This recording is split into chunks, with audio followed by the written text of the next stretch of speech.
जो स्थानीय नेतृत्व रहा, लोकल नेतृत्व रहा, वो बड़ा महत्व का था। और इसमें सारे चेहरों को अगर मैं उठाकर देख लूँ तो उसमें मुझे प्रवेश वर्मा इस वक्त एक सबसे बड़ी चॉइस दिखाई दे रहे हैं। कहना बड़ा मुश्किल है, लेकिन मेरा मानना है कि उनकी दावेदारी सबसे ज़्यादा मजबूत है। आम आदमी पार्टी आज तक जिस मॉडल पर काम करती रही, जो कुछ करती रही, वो तो अब बीजेपी भी कर रही है।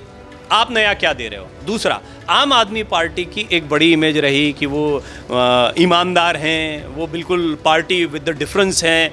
वो दोनों चीज़ें टूट गई। नमस्कार, मैं हूं श्रद्धा और आप देख रहे हैं भारत एक्सप्रेस का डिजिटल लाइव। दिल्ली की बात करेंगे आज, क्योंकि दिल्ली में अब सरकार बदल गई है। बीजेपी को प्रचंड जीत मिली है, आम आदमी पार्टी को करारी शिकस्त मिली है। और इसके बाद अब कई सवाल जो आप लोगों के जहन में भी होंगे, उसमें से दो अहम मुद्दे जिस पर हम अभी बात करेंगे। और उसमें से पहला मुद्दा कि अब अगला सीएम कौन, वो कौन सा चेहरा है जो सीएम पद के लिए बिल्कुल फिट माना जाएगा बीजेपी की तरफ से, आला कमान का क्या निर्णय होने वाला है।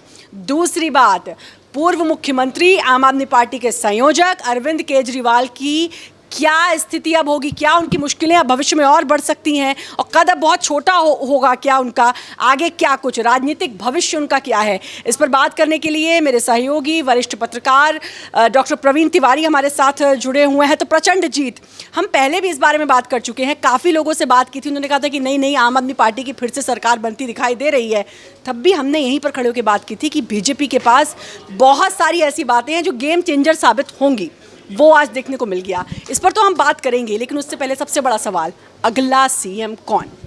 यही सबसे अहम सवाल है। अब तो जितनी रणनीति है उस पर तो हमने जो एनालिसिस की, मुझे अच्छा लगता है कि जिन पॉइंट्स पर, जिन बिंदुओं पर आप बात करते हैं वो बिल्कुल आप सत्य के करीब आपको दिखाई पड़ती हैं। तो इसका मतलब कि दिल्ली की नब्ज़ ठीक ठीक हमको समझ में आ रही थी, पहली चीज़। दूसरा, ये जो आपने सवाल किया है ये मुझे बड़ा नॉस्टैल्जिक कर दे रहा है, पुरानी यादों में भी ले जा रहा है, क्योंकि मैं बहुत मुलाकातें कर चुका हूं साहिब सिंह वर्मा के साथ में। साहिब सिंह वर्मा जो हैं वो एक बड़ा चेहरा थे, लेकिन एक दुर्भाग्यपूर्ण दुर्घटना में उनकी मृत्यु हो गई थी। उनके बेटे तब बहुत छोटे थे और राजनीति में उतना उनका प्रवेश नहीं हुआ था। और प्रवेश वर्मा जो हैं, प्रवेश वर्मा भी उनको कई जगह पर लिखा जाता है। तो प्रवेश वर्मा ने अरविंद केजरीवाल को जो हराया है, उसने उनके चांसेस को बहुत बढ़ा दिया है। इसकी बड़ी वजह है बीजेपी कि अभी तक की आप देखिए जो स्ट्रैटेजी रही है। जैसे उदाहरण मैं एक देता हूं, हालांकि इसको कितना कंपेयर कर पाएंगे, लेकिन आप सोच को समझिए। अमेठी में जब स्मृति ईरानी लड़ी राहुल गांधी के खिलाफ, और लड़ने भर पर एक अच्छी टक्कर देने, क्योंकि पहली बार वो नहीं जीत पाई थी, दूसरी बार वो जीती, तीसरी बार तो खैर राहुल नहीं थे वहाँ पर, नहीं उतरे थे, तो वो मुकाबला वैसा नहीं रहा। लेकिन जो दो मुकाबले रहे, उन्होंने स्मृति ईरानी के कद को बढ़ाया। उसके बाद में आपने देखा कि अभी स्मृति ईरानी के पास कोई पोर्टफोलियो नहीं है, हालांकि वो भारतीय जनता पार्टी की बड़ी ही मुखर नेता रही हैं, बहुत प्रतिभाशाली भी हैं, लेकिन इसके बावजूद उनकी बड़ी योग्यता ये रही कि उन्होंने बड़े चेहरे को पटकनी दी थी। और राहुल गांधी को पटकनी देने के बाद में आप देखिए, बेशक वो पहली बार जब हारी थी तब भी उनको मौका दिया गया, दूसरी बार जब जीती तब तो उनके पास मंत्रालय ही बहुत बड़े बड़े आ गए थे। तो भारतीय जनता पार्टी की एक ये सोच रही है कि आपने किस चेहरे को हराया। दो चेहरे सभी के जहन में थे, मेरे ही नहीं। एक रमेश बिदुड़ी का चेहरा था, क्योंकि आतिशी के खिलाफ तो थे ही, लेकिन केंद्र की राजनीति से या संसद की राजनीति से विधानसभा का चुनाव लड़ रहे थे, जो मैंने कल भी इसका जिक्र किया था।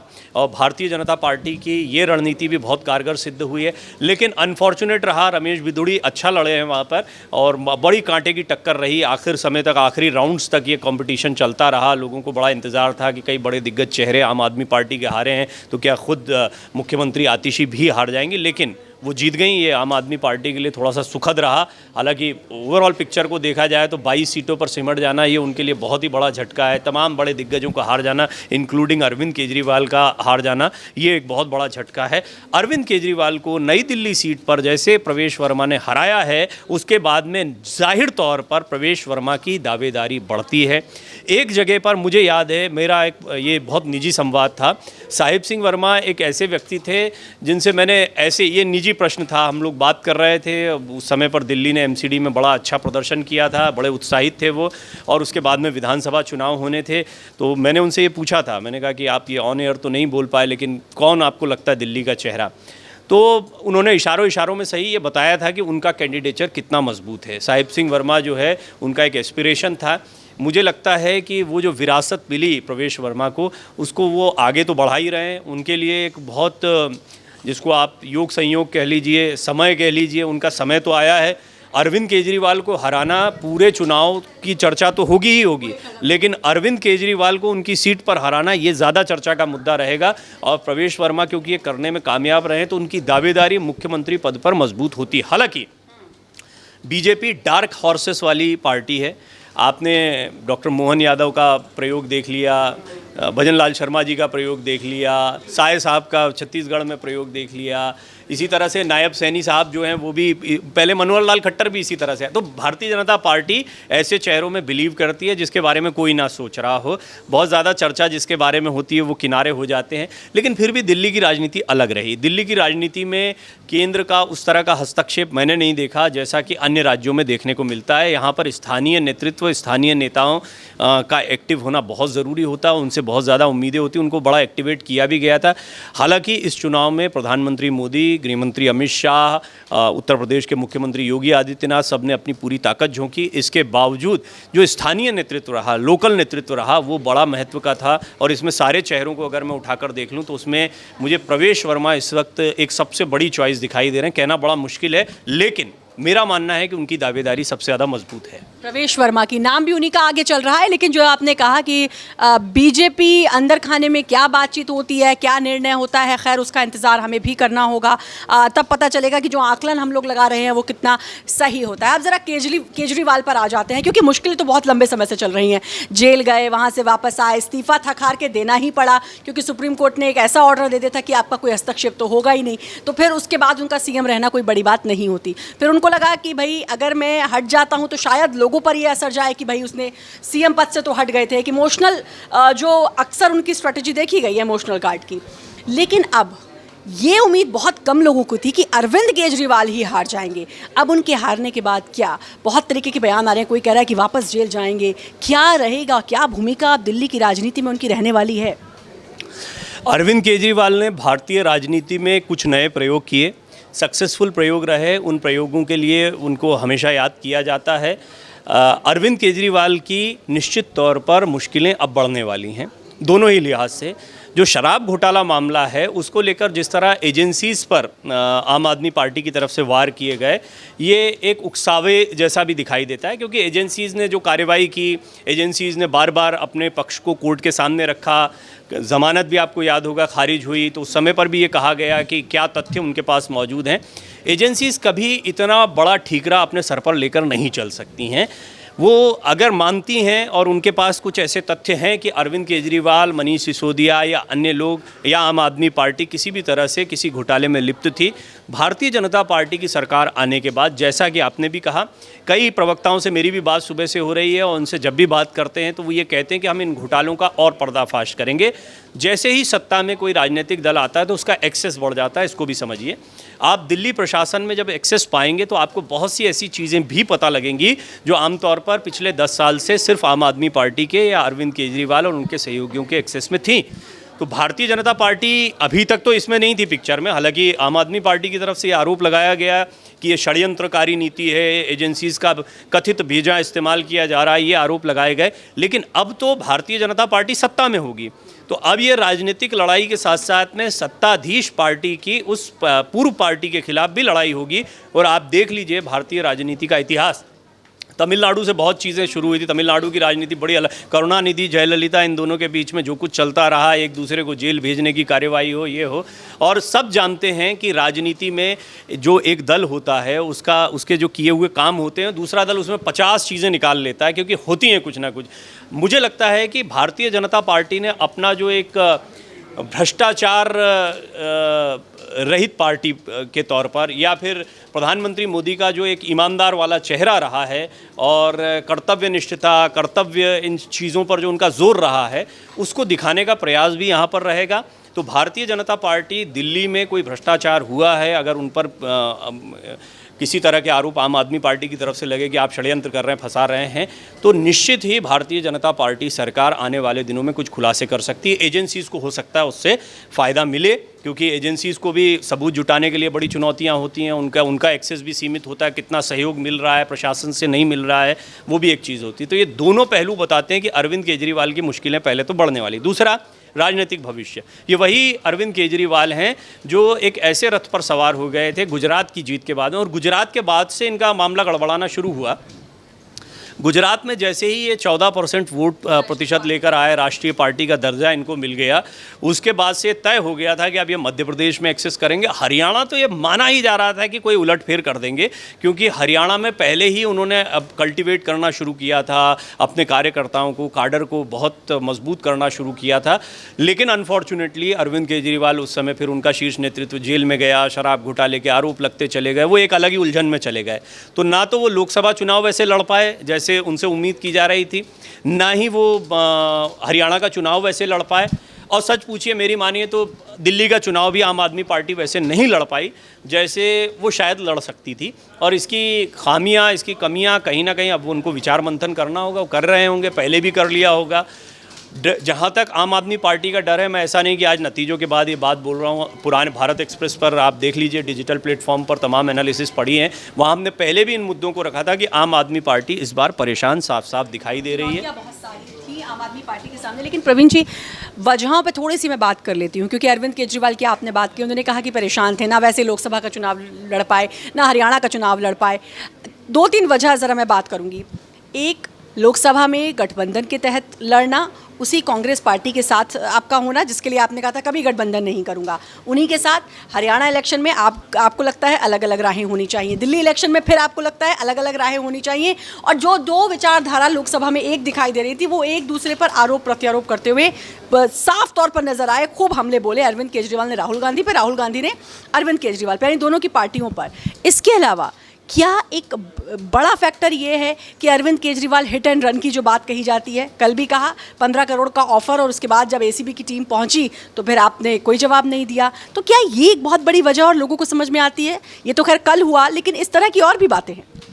देखिए, राजनीति में अरविंद केजरीवाल युवा ही कहे जाएंगे, और उन्होंने राजनीतिक दांवपेच जो हैं वो पहले तो आंदोलन के बाद में धीरे धीरे उन्होंने राजनीति को समझा। और मैंने देखा कि बहुत तेज़ी से कोई अन्य नेता जो होते हैं वो अपनी इमेज को बनाने में बहुत समय लगाते हैं, जैसे लालू प्रसाद यादव हैं, अन्य कई ऐसे नेता हैं जिनका एक अंदाज़ बना। अरविंद केजरीवाल ने अपना जो अंदाज़ डेवलप किया, उसमें बयान उनके, और कई बार बहुत ही लूज़ बयान रहे, ये भी कहना कोई, मैं इससे गुरेज नहीं करता हूँ।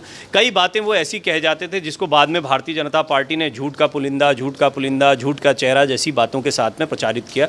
मुझे लगता है उसका इम्पैक्ट भी पड़ा, क्योंकि कई बार आप जब बोलते हैं, आपकी बॉडी लैंग्वेज जो होती है, आप जिस तरह के विषयों का चुनाव करते हैं, वो स्पष्ट तौर पर बताता है कि आप कितने गंभीर हैं उन मुद्दों को लेकर। अरविंद केजरीवाल बहुत सारी बातें बोल तो गए, लेकिन मुझे लगता है कि वो सिर्फ एक तरह की बयानबाजी थी। अब देखिए, आज जब मैं ये लाइव नतीजे दिखा रहा था दर्शकों को, उसी समय पर अन्ना हज़ारे पत्रकारों से बातचीत कर रहे थे। अन्ना हज़ारे ने आते ही कहा कि शराब की छाप, शराब की ब्रांडिंग, ये इनको ले डूबी। उन्होंने साथ ही साथ में ये कहा कि आपके आचरण में वो बातें होनी चाहिए जो आप कहते हैं। ये बड़ा महत्वपूर्ण है कि आपके आज पहले अरविंद केजरीवाल के आचरण को बड़ी गंभीरता से लिया गया, फिर उनके कहने पर लोग गए, और कहना और आचरण दोनों को देखा गया। जब आप साइलेंटली कोई काम करते हैं, जैसे मैं इस मामले में मानता हूं, आप देखिएगा, अगर आप क्लोजली ऑब्जर्व करें तो उत्तर प्रदेश के मुख्यमंत्री योगी आदित्यनाथ एक बड़ा एग्जाम्पल है कि आपको बहुत कम कहते हुए सुनाई देंगे। या तो रैलियों में वो कहेंगे, सार्वजनिक जगहों पर कहेंगे, कोई महत्वपूर्ण मुद्दा होता है तो उस पर वो बयान देते हैं, और उनके बयान बड़े फिक्स होते हैं। लेकिन उनका जो करना है, जो उनका एक्शन है, उनका एक्शन मोड भी उतना ही चर्चा में रहता है। अरविंद केजरीवाल के साथ ये हुआ कि एक समय उनके पहले टेन्योर को मैंने देखा, एक्शन मोड बहुत अच्छा चला। दूसरे टेन्योर में आधा आप कह लीजिए टेन्योर गया जब एक्शन मोड देखने को मिला, लेकिन उसके बाद से और फिर ये जो अभी चुनाव का समय आया, तब तक आते आते उनका एक्शन मोड तो बिल्कुल कहीं गायब हो गया। उनका कहना ज़्यादा होता चला गया। जब भी कहना बढ़ जाता है, इसका मतलब ये है कि आप अंदर से परेशान हो रहे हैं, आपको ये समझ में आ गया कि आप बुरी तरह से घिर चुके हैं, आपको ये समझ में आ गया है कि आने वाले समय में आपके लिए राह आसान नहीं है। ये कुछ चीज़ें थी जिन्होंने ये स्पष्ट कर दिया था कि अरविंद केजरीवाल जो हैं, जो कह रहे हैं और उनका जो एक्ट देखने को मिल रहा है, जो बॉडी लैंग्वेज, उसमें बड़ा फ़र्क देखने को मिल रहा है। अन्ना हज़ारे जो हैं, उनका गुस्सा, आक्रोश आज निकल कर आया, क्योंकि उन्हें भी लग रहा था मुझे धोखा दिया, और मुझे जब धोखा दिया था तब दो बार दिल्ली की जनता ने चुनकर भेज दिया, तो उनके लिए भी एक तरह से, मैं इसको अहम शब्द तो यूज़ नहीं करूँगा, लेकिन एक होता है कि इतना बड़ा सामाजिक कार्यकर्ता जिसको लोग बड़ा रिस्पेक्ट करते हैं, जिनके नाम पर एक पूरी क्रांति देश में हो गई थी, अरविंद केजरीवाल वहीं से निकले, तमाम नेता वहीं से निकले, ये पार्टी पूरी वहीं से निकली, लेकिन उनको चुनते चले जा रहे हैं, यानी कि अन्ना को खारिज करते चले जा रहे हैं। तो आज अन्ना हज़ारे को भी मौका मिला और उन्होंने जो बातें रखी हैं वो सुनने जैसी, मैं तो कहूँगा दर्शकों को कि उनको सुनना चाहिए। अन्ना हज़ारे ने आज जो बातें कही हैं वो ऐसा लगता है कि उनके दिल का दबा हुआ दर्द है, जो बहुत समय से उन्होंने दबा रखा था, आज निकाला। उन्होंने आचरण की बात कही है, शराब की बात कही है, और मैं मानता हूँ ऐसा कि ये 2-3 ऐसे पॉइंट हैं जिस पर कि आम आदमी पार्टी को विचार करना चाहिए। और भविष्य की राजनीति में चुनौतियां बढ़ी हैं उनकी, चाहे वो राष्ट्रीय स्तर पर राजनीति हो, दिल्ली की अपनी राजनीति में, या फिर अन्य जगहों पर जो दिल्ली से उनको एक एनर्जी मिल रही थी उस पर बड़ा इम्पैक्ट पड़ेगा। और आम आदमी पार्टी के लिए ये अभी संकट जो है आने वाले दिनों में बढ़ेगा, बढ़ने वाला है, क्योंकि अरविंद केजरीवाल के साथ साथ में आम आदमी पार्टी के तमाम दिग्गज, और ख़ास तौर पर ये जितने जेल गए, चाहे मनीष सिसोदिया, अरविंद केजरीवाल, सत्येंद्र जैन, ये सब लाइन से हारे हैं। सिर्फ एक आतिशी ने जैसे तैसे अपनी ये लाज बचाई पार्टी की, हम ये भी कह सकते हैं क्योंकि सीएम थी, तो एक उस पद का भी कहीं ना कहीं गरिमा को लोगों ने बरकरार रखने की कोशिश की होगी, और उसका रिजल्ट सामने है। रमेश बिधूड़ी ने कई बार आपत्तिजनक बयान भी दिए, क्या उसका, वो तो खैर एक अलग एनालिसिस का विषय है। लेकिन अरविंद केजरीवाल के साथ साथ पार्टी के जो तमाम दिग्गज हैं, चाहे सौरभ भारद्वाज, इन सब की मुश्किलें भी अब बढ़ती हुई नजर आ रही हैं। नहीं, देखिए क्या होता है कि जब भी हम मुश्किलों की बात करते हैं तो हम ये सोचते हैं कि कोई पॉलिटिकल वेंडेटा या आप किसी से बदला लेने की नीयत से कुछ करेंगे। राजनीति में मैंने ऐसा नहीं देखा। पॉलिटिकल बयानबाजी अपनी जगह होती है। मैं एजेंसीज़ का बहुत सम्मान करता हूँ, मैं ये जानता हूँ और मैंने ये अनुभव किया है कि एजेंसीज़ हो सकता है कई बार इन पर नहीं कर रहे हैं कि आरोप लगें, किस पर नहीं कर रहे हैं, लेकिन जिस पर करते हैं कार्रवाई उस पर तभी करते हैं जब उसके खिलाफ कोई बात होती है या उनके खिलाफ कोई ऐसी चीज़ें होती हैं जिनको रखा जा सकता है। हाँ, इसमें सिलेक्टिव हो सकते हैं कि किसके खिलाफ नहीं कर रहे हो, यही आरोप लगाया जाता है जनरली। अब जिसके खिलाफ नहीं कर रहे हैं वो तो एक चिंता का विषय है या सोचने का विषय है, लेकिन जिनके खिलाफ कर रहे हैं क्या उनको नज़रअंदाज कर दिया जाए क्योंकि बाकियों को नज़रअंदाज कर दिया गया, ये एक सवाल है। यहाँ पर दो तरीके से आप देखते हैं कि राजनीतिक करियर, इनमें से जितने लोग इंक्लूडिंग आतिशी, जिनके आप प्रदर्शन की बात कर रहे हैं, रमेश बिधूड़ी तो बहुत पुराने नेता हैं, मैं जानता भी हूँ उनको निजी तौर पर, अच्छा लड़े भी हैं, उनको आखिर तक उम्मीद थी लेकिन वो नहीं जीत पाए। आतिशी अच्छा लड़ी हैं, इसमें कोई दो राय नहीं, मुखर वक्ता भी हैं। अब इनका पॉलिटिकल करियर क्या है ये देखिए ना आप। इनका पॉलिटिकल करियर ऐसा नहीं है कि ये बहुत इनकी गहरी जड़ें जमी हुई हैं। आम आदमी पार्टी के प्रादुर्भाव के साथ ये आगे बढ़े हैं, सत्ता में रहे हैं, तो चेहरा को जो भी सत्ता में होता है वो बढ़ जाता है। जैसे डॉक्टर मोहन यादव को हम जानते थे क्योंकि उज्जैन के रहने वाले हैं, लेकिन बाकी किसी से पूछ लीजिए तो मुख्यमंत्री बनने के पहले जानता था क्या उनको? राष्ट्रीय राजनीति में कोई नहीं जानता था, लेकिन आज मध्य प्रदेश के मुख्यमंत्री हैं और बड़ी तेज़ी से लोकप्रिय हो गए, बड़ी तेज़ी से चर्चा में आ गए। ऐसे ही आप किसी को भी ले लीजिए, कई ऐसे चेहरे। तो राजनीति में जिन चेहरों की आप बात कर रही हैं, ये सब जितने भी आप नाम लेती हैं, ये सब प्रवक्ता के तौर पर जब नए नए आए थे तो टोपी लगा के हमारे साथ बैठा करते थे। बाद में अब आप देखें तो मंत्री हो गए, मिनिस्टर हो गए, इनके इंटरव्यू लेना मुश्किल हो गया। तो ये राजनीति में बहुत चलता है। इनके राजनीतिक भविष्य का जहाँ तक सवाल है, आम आदमी पार्टी के अच्छे दिन आएंगे तो उसके साथ जुड़े हुए लोगों के अच्छे दिन आ जाएंगे। कुमार विश्वास को आपने सुना होगा, उन्होंने तो साफ तौर पर कह दिया, क्योंकि आतिशी जीती है, इनडायरेक्टली उन्होंने कह दिया कि जो एक आध जीते भी हैं उनको तो मैं ये कहूँगा कि वो दूसरी पार्टी चुन लें अगर राजनीति में अपना करियर बढ़ाना ही है। तो इनडायरेक्टली ये कह दिया है। खैर, बहुत बातें भी कुमार विश्वास ने कही। एक बार महिलाओं की बात को ज़रा, क्योंकि महिलाओं का नाम, महिला कार्ड लगातार यहाँ पर खेला गया। स्वाति मालीवाल का केस आपको बहुत अच्छे से याद होगा, क्या वो भी एक बड़ी वजह है? और स्वाति मालीवाल का तो अब बयान भी आया कि अहंकार तो रावण का भी नहीं रहा। सीएम हाउस में एक महिला के साथ इस तरह से दुर्व्यवहार हुआ और अरविंद केजरीवाल ने कुछ नहीं किया और उनको फिर कहीं और जाकर एक पद सौंप दिया। क्या होता है जब भी हम इस तरह की कोई एनालिसिस रखते हैं तो उसमें हम बाद में एक एक एंगल को निकालते हैं कि महिलाओं का क्या मुद्दा है। ये बहुत स्पष्ट तौर पर आप जब देखते हैं तो लोगों की साइकिल, आप जब भी समाजशास्त्र को और मनोविज्ञान को, इन दो विषयों को मिलाकर सामने रखते हैं तो राजनीति का एक महत्वपूर्ण हिस्सा आता है कि आपने मैसेजिंग क्या की है, जनता के बीच मैसेज क्या गया है। छोटे छोटे मुद्दे बहुत सारे होते हैं जिनको वक्त वक्त पर उठाया जाता है। उसका मूल मुद्दा क्या है? ये लोग अच्छे नहीं हैं, ये लोग अच्छे नहीं हैं, ये लोग ठीक नहीं, ये बैठाया जाता है। तो आप छोटे छोटे मुद्दे छोड़ दीजिए, बड़ा मुद्दा एक बहुत स्पष्ट तौर पर ये सामने आता है कि अरविंद केजरीवाल, मैंने कल भी ये बात कही थी, नतीजे आने के पहले भी ये कह चुका हूँ, फिर से कह रहा हूँ, आम आदमी पार्टी आज तक जिस मॉडल पर काम करती रही, जो कुछ करती रही, वो तो अब बीजेपी भी कर रही है। आप नया क्या दे रहे हो। दूसरा, आम आदमी पार्टी की एक बड़ी इमेज रही कि वो ईमानदार हैं, वो बिल्कुल पार्टी विद द डिफरेंस हैं, वो दोनों चीज़ें टूट गई। ईमानदार वो है नहीं है तो कोर्ट साबित करेगा, लेकिन वो ईमानदार वाली छवि पर तो बट्टा लगी गया।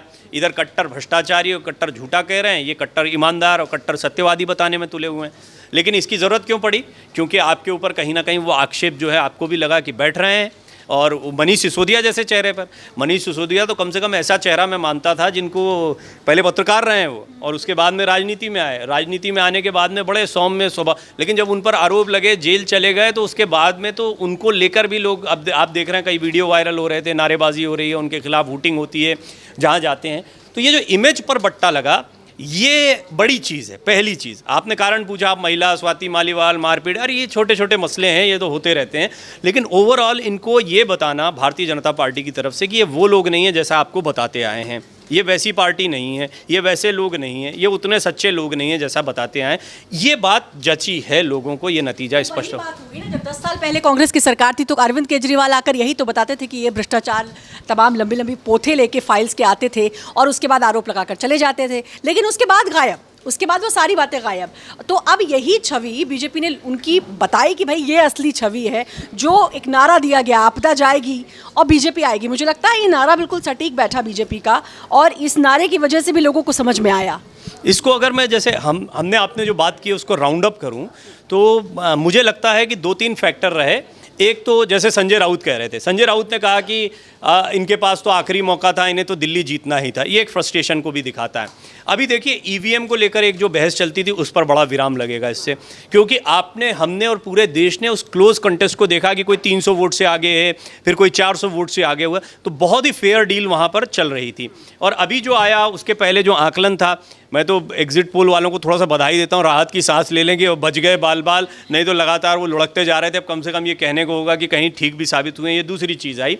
तीसरी बात ये आई कि अरविंद केजरीवाल की इमेज जो है वो डाउन हो गई है। अरविंद केजरीवाल अभी वो वाले अरविंद केजरीवाल, हाँ, मैं ये नहीं मानता कि कोई उनका राजनीतिक भविष्य खत्म हो गया। मैं उनको बहुत ही मजबूत नेता के तौर पर देखता हूँ। सियासत जब उन्होंने शून्य से शुरू करी थी तो अभी तो वो कहीं हैं, उनका एक कद है।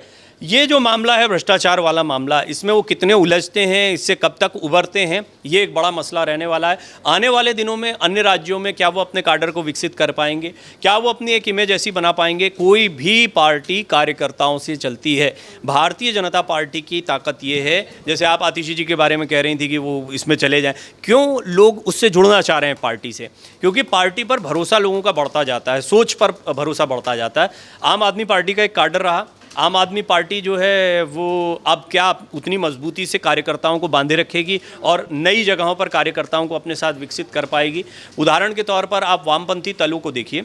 पश्चिम बंगाल में एक समय अभेद्य किला हुआ करता था वामपंथी दलों का, लेकिन जैसे ही उनका काडर ख़त्म हुआ, वो काडर पूरा शिफ्ट हो गया, आधा इधर चला गया तृणमूल कांग्रेस, इधर बीजेपी में चला गया। 2 पार्टियां, कहीं आपको नाम लेवा नहीं दिखाई पड़ता वामपंथी दलों का, जिनका गढ़ हुआ करता था। ज्योति बसु जैसा बड़ा चेहरा जो मुख्य, तो कार्यकर्ता ही महत्वपूर्ण, पार्टी पूरी खत्म हो जाती, समाप्त हो जाती है। बीजेपी ये बहुत अच्छे से जानती है कि कैसे कार्यकर्ताओं को संजो के रखना है, और खुद बड़े बड़े चेहरे बीजेपी के दिग्गज प्रधानमंत्री तक कार्यकर्ताओं के साथ जमीन पर उतरकर प्रचार प्रसार किया, जिसका नतीजा आज देखने को मिल रहा है और प्रचंड जीत बीजेपी को हासिल हुई है। लेकिन 2 सवाल जो इस चर्चा को शुरू करने से पहले मैंने किए थे कि अगला सीएम कौन, सवाल जरूर अभी भी बना हुआ है, लेकिन जो हमने आकलन किया है कि परवेश वर्मा हो सकते हैं, बड़े दावेदार हो सकते हैं वो सीएम पद के, क्योंकि उन्होंने केजरीवाल को पछाड़ा है, शिकस्त दी है। दूसरा, केजरीवाल के लिए मुश्किलें ज़रूर बढ़ सकती हैं। खैर, आने वाला वक्त बताएगा। फिलहाल इस चर्चा में इतना ही। नमस्कार।